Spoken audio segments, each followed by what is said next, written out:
Students, welcome back to my YouTube channel Varun English Hub. This is Rajni. तो students, आज के इस लेक्चर में हम करने वाले हैं idioms and phrases with letter C. तो आज हम सी लेटर से स्टार्ट होने वाले जितने भी इडियम्स एंड फ्रेजेस बनते हैं और जो भी एग्जाम में आ चुके हैं वो सभी आज हम कवर करेंगे। तो देखिए, स्टार्ट करते हैं। सबसे पहले call a spade a spade. तो देखिए, call a spade a spade. Spade क्या होता है? एक कुल्हाड़ी। कुल्हाड़ी को क्या कहते हैं? स्पेड। तो call a spade a spade, जब हम किसी स्पेड को, कुल्हाड़ी को कुल्हाड़ी ही कहते हैं, मतलब इसका क्या निकला, क्या अर्थ निकला इसका, कि जब हम किसी चीज को जो है बिल्कुल वैसे ही स्ट्रेट फॉरवर्ड वे में बोल देते हैं। जब हमें इनके मीनिंग पता होंगे तभी हम क्या कर पाएंगे, इनको खुद से भी हम समझ पाएंगे। तो यहाँ पर किसी स्पेड को स्पेड कहना यानी जो है उसको वैसा का वैसा कहना। Speak in a straight forward manner, यानी किसी चीज को बिल्कुल सीधे तौर पर कहना, सीधे रूप में कहना, यानी जो है उसको वैसे ही कहना, ना कि तोड़ मरोड़ के। तो बिल्कुल जो ठीक होगी चीज उसको वैसे का वैसा कहना। Even if it's rude on और unpleasant. Speak in a straightforward manner even if it is rude और अनप्लेजेंट। चाहे वो चीज कितनी ही किसी को रूड लगे या फिर किसी को अनप्लेजेंट लगे। रूड क्या होता है? करूर, कठोर लगना, यानी चाहे तो किसी को वो सुनने में अच्छी लगे या किसी को असुखद लगे, अच्छी ना लगे, तो फिर भी उस चीज को हम कैसे कहेंगे? बिल्कुल स्ट्रेट फॉरवर्ड वे में कहेंगे। तो इसको बोलते हैं call a spade a spade. Important है ये। Call off the dog. Call off the dog, एक डॉग को कॉल ऑफ करना। देखिए यहां पर क्या निकलेगा, when we want someone to stop criticising you.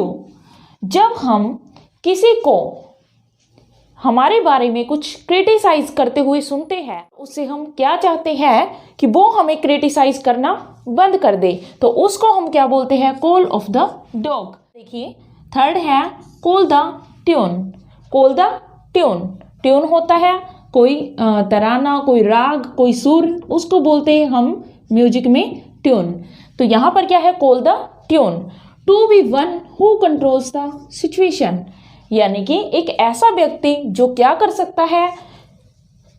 Control कर सकता है किसी भी सिचुएशन को, किसी भी परिस्थिति को, किसी भी कठिनाई को, किसी भी समस्या को। जब कोई व्यक्ति पूरी तरह से कंट्रोल कर पाए तो उसको हम बोलते हैं कॉल द ट्यून। नेक्स्ट है फोर्थ, काम बिफोर द स्टॉर्म। जब स्टॉर्म आता है, स्टॉर्म क्या होता है? कोई तूफान। स्टॉर्म क्या होता है? एक तूफान, यानी आंधी आना, तूफान आना। और उससे पहले बिफोर क्या होता है? बिफोर मीन पहले। तो एक तूफान से पहले की कामनेस, यानी कि शांति। काम क्या होता है? शांति, यानी बिल्कुल खामोशी। जब एक तूफान के आने से पहले क्या होता है? एक शांति होती है। आपने देखा भी होगा, जो ये रियलिटी है कि जब कोई तूफान आने वाला होता है तो उससे पहले एक शांति, खामोशी छा जाती है। तो इसका मीनिंग क्या निकल कर आएगा? A period of unusual silence और stability before a period of upheaval, यानी एक अशांति। अपहेवल क्या होता है? अशांति। तो अशांति से पहले, अ पीरियड ऑफ अनयूजुअल साइलेंस, यानी कि एक ऐसी शांति जो पहले नहीं होती पर आज हो रही है, उसको हम बोलते हैं अनयूजुअल। तो क्या होगा यहाँ पर? अ पीरियड ऑफ अनयूजुअल साइलेंस, यानी कि जो खामोशी हमेशा नहीं होती वैसी एकदम छा जाए, और स्टेबिलिटी और एक स्थिरता आ जाए। बिफोर अ पीरियड ऑफ अपहेबल, अशांति से पहले, किसी भी अव्यवस्था की स्थिति से पहले जब एक शांति छाई होती है, यानी कि एक गुस्से से पहले का तूफान। जब क्या होता है? बहुत ज्यादा हम गुस्से में होते हैं तो बिल्कुल हम चुप रहते हैं, खामोश रहते हैं, और एकदम से ही जब हमारा गुस्सा किसी पर टूट पड़ता है तो उसी स्थिति को हम क्या बोलते हैं? उसको बोलते हैं काम बिफोर द स्टॉर्म। नेक्स्ट है, देखिए ये इंपॉर्टेंट है, मोस्ट इंपॉर्टेंट में लगा लीजिए इनको। उसके बाद आता है कांट स्टमक समवन और समथिंग, यानी किसी चीज को स्टमक क्या होता है? स्टमक होता है पेट, यानी कि उदर। उदर बोलते हैं हिंदी में, या फिर पेट बोल सकते हो आप इसको। इसका मीनिंग क्या निकलेगा? Not to be able to tolerate someone, यानी किसी व्यक्ति को हम टॉलरेट करने में, किसी को सहन करने में क्या होते हैं, असफल होते हैं, एबल नहीं होते, अनेबल होते हैं। तो उस स्थिति को हम क्या बोलते हैं, कांट स्टमिक समवन और समथिंग, किसी को सहन ना कर पाना। जैसे कि अगर कोई हमें कुछ भी कह देता है, हम उस चीज को सहन नहीं कर सकते, तो वही स्थिति है ये, जब कोई हमें कुछ कह दे और हम उसको सहन ना कर पाए। नेक्स्ट है देखिए कैरेट एंड स्टिक। अब देखिए कैरेट का यूज किसके लिए होगा, रिवार्ड के लिए, यानी इनाम के लिए, किसी को कैरेट खाने को देना। और एक तरफ क्या दे देना, स्टिक दे देना। स्टिक क्या होती है, कोई, जब हम किसी स्टिक से, यानी कोई डंडा होता है, कोई लाठी होती है, तो उसको बोलते हैं हम स्टिक। तो एक तरफ तो क्या देना, कोई स्टिक देना, या फिर एक तरफ क्या देना, एक कैरेट देना। कैरेट क्या होगा, एक रिवार्ड, इनाम देना, कुछ खाने को देना। स्टिक मतलब क्या होता है, स्टिक से ही समझ आ जाता है, जब हम किसी को डंडा मारते हैं तो वही क्या होता है, स्टिक होती है। तो स्टिक क्या होगा, पनिशमेंट। हम क्यों मारते हैं किसी को, जब हम उसको पनिशमेंट देते हैं, किसी व्यक्ति को, किसी बच्चे को। तो वहां पर जब हम क्या करते हैं, अ मोटिवेशनल टैक्टिक, एक ऐसा उपाय, एक ऐसा मेथड निकालते हैं, that use as a reward और पनिशमेंट।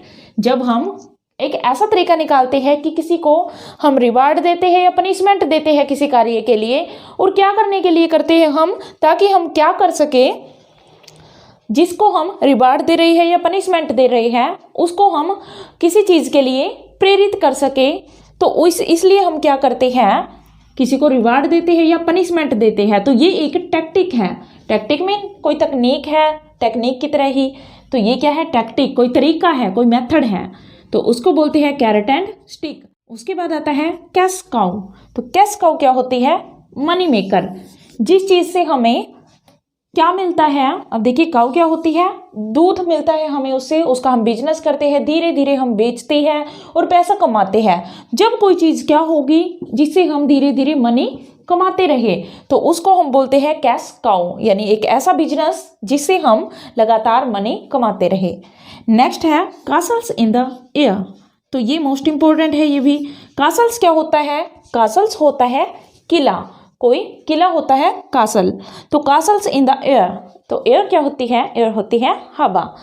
जब हम हवा में किले बनाते हैं, हवाई किले बनाना, आपने हिंदी में पढ़ा होगा, हवाई किले बनाना, हवाई किले बनाना, यानी हवा में किले बनाना, यानी बहुत ऊंची ऊंची बातें करना जो होती नहीं है और वैसी वैसी बातें करना। तो यहाँ पर क्या अर्थ निकल कर आएगा इसका, डी ड्रीम्स, यानी दिन में सपने लेना, जो होगा नहीं पर हम उसके सपने लेते रहते हैं। और plans that are unlikely to happen, और ऐसे प्लानिंग करते रहते हैं जिसके होने की संभावना नहीं होती, जो हम कर नहीं सकते उसके सपने लेते हैं, तो उसे ही कहते हैं हवाई किले बनाना, यानी कि कासल्स इन द एयर।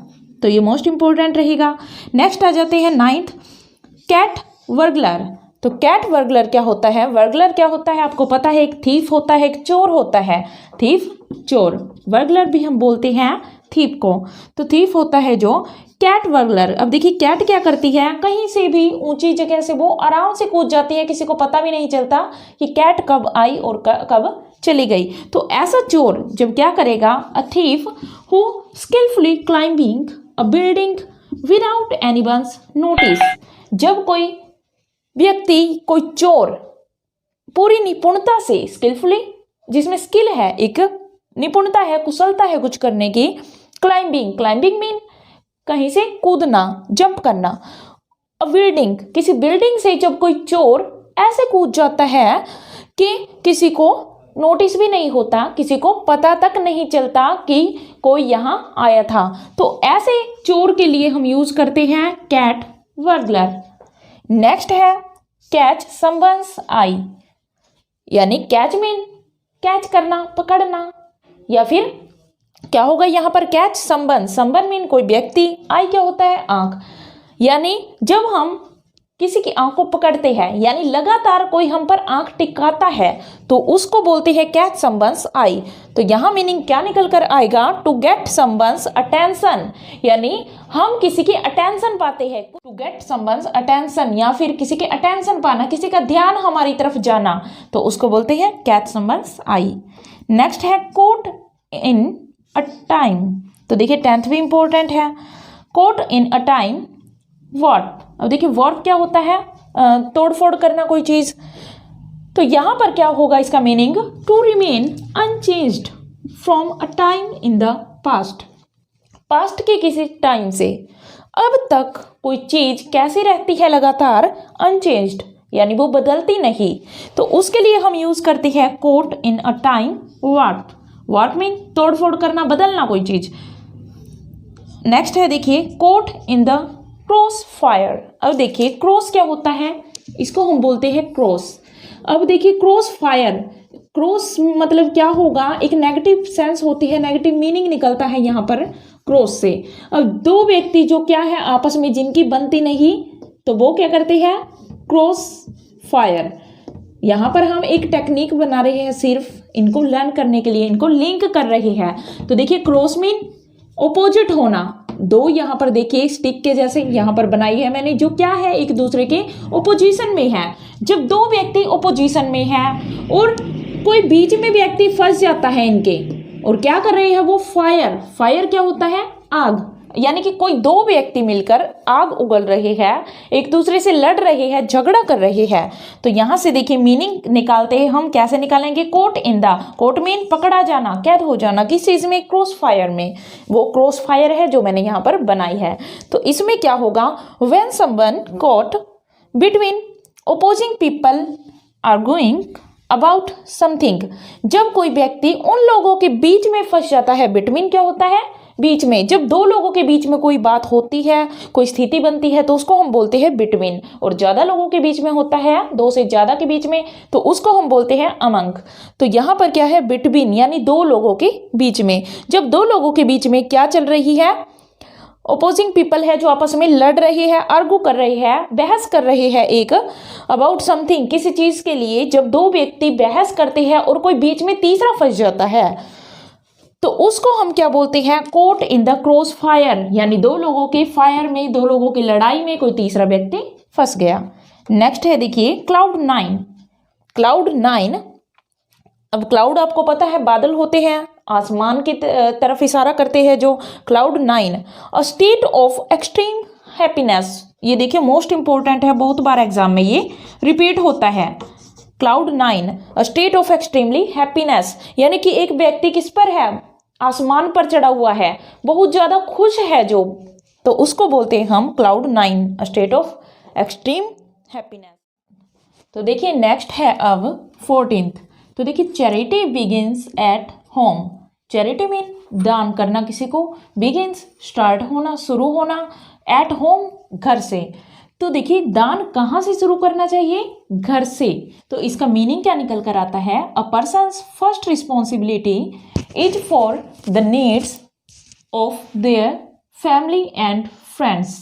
तो एक व्यक्ति की पहली रिस्पॉन्सिबिलिटी क्या होनी चाहिए, ये नहीं कि वो बाहर जाकर दान करे, बल्कि उनकी पहली रिस्पॉन्सिबिलिटी क्या है कि वो पहले घर में दान करे, यानी घर के व्यक्तियों के लिए अच्छा करे, ना कि बाहर अच्छा करता घूमे और घर में कोई प्रयास ही ना करे किसी को खुश रखने का। तो इसलिए पहली रिस्पॉन्सिबिलिटी है किसी व्यक्ति की कि वो क्या करे, घर की जरूरतों को पूरा करे, अपने मित्रों की जरूरतों को पूरा करे। नेक्स्ट है चीज रेनबोज। रेनबोज क्या होते हैं, इंद्रधनुष। जब हम पीछा करते हैं किसका, इंद्रधनुष का, तो क्या होगा यहाँ पर, क्या हमें वो मिल जाएगा, नहीं मिलेगा। तो क्या होगा, try to pursue unrealistic goals that are impossible. तो ऐसे गोल्स को परस्यू करना, एक ऐसे लक्ष्य को हम एक ऐसे लक्ष्य के पीछे पड़े रहते हैं जो क्या होता है, अनरियलिस्टिक होता है, अवास्तविक होता है। अवास्तविक लक्ष्य के पीछे जब हम पड़े रहते हैं, जिसे पाना क्या होता है, इम्पॉसिबल होता है, जिसे पाना नामुमकिन होता है। जब ऐसी चीज के पीछे हम घूमते रहते हैं तो उसको कहते हैं चीज रेनबोज। नेक्स्ट है chew the fat. To waste time talking और टू चैट आइडली। जब हम क्या करते हैं, अपना टाइम वेस्ट करते हैं बातें करने में, और बातें करते रहते हैं सुस्त रहते हैं हमेशा तो उसको बोलते हैं च्यू द फैट, यानी टाइम वेस्ट करना बातों में। Cold piece of work, cold piece of work means someone who is difficult to deal, एक ऐसा व्यक्ति जिससे डील करना क्या हो, मुश्किल हो, जिससे कोई जीत ही ना पाए और डील करना उससे मुश्किल हो जाए, तो ऐसे व्यक्ति के लिए हम यूज करते हैं कोल्ड पीस ऑफ वर्क।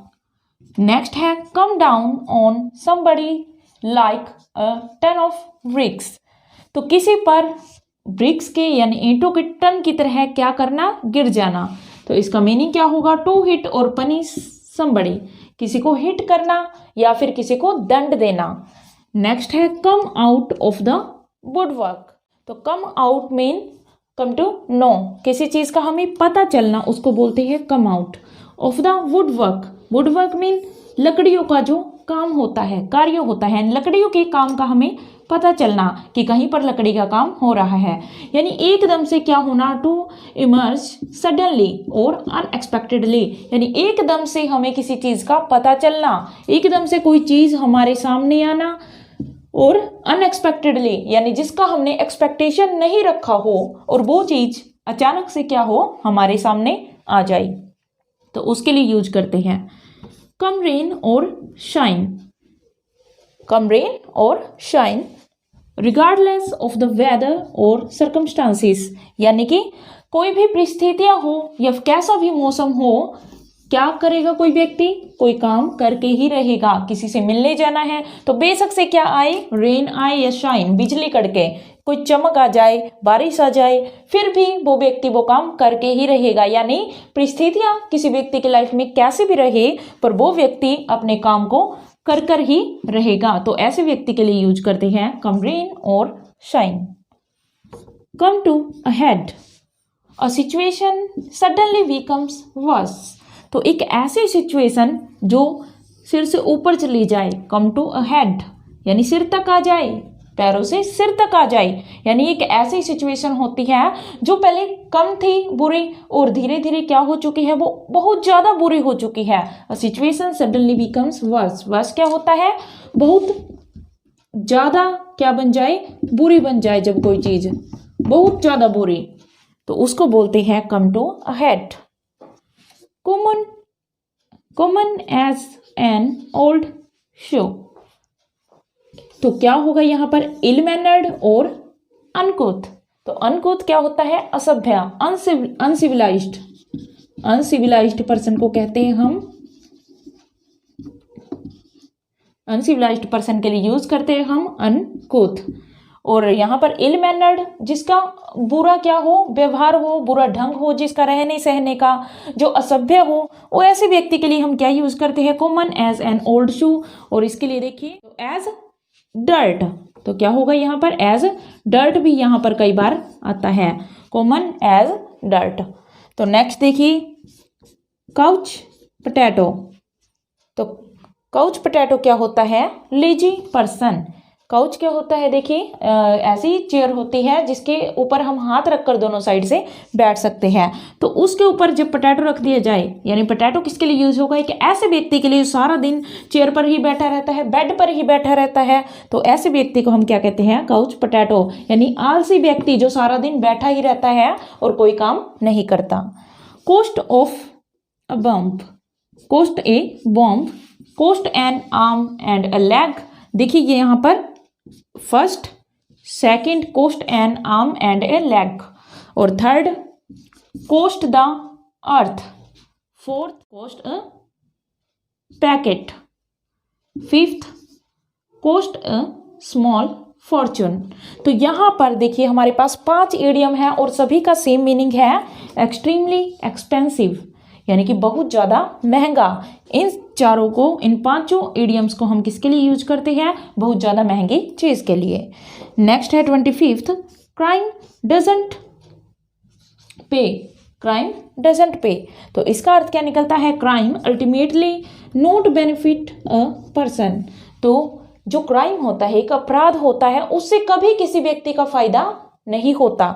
तो ये कहने का क्या अर्थ हुआ यहाँ पर, क्राइम डजंट पे, यानी क्राइम करने से किसी व्यक्ति का फायदा नहीं होता, कोई पे नहीं मिलता उसको। यहाँ से आप निकाल सकते हो लिंक करके कि क्राइम करने वाले को कोई पे नहीं मिलती, यानी कि उसे तनख्वाह नहीं मिलती, वेतन नहीं मिलता, यानी उसका कोई फायदा नहीं होता। तो सिर्फ याद करने के लिए है ये।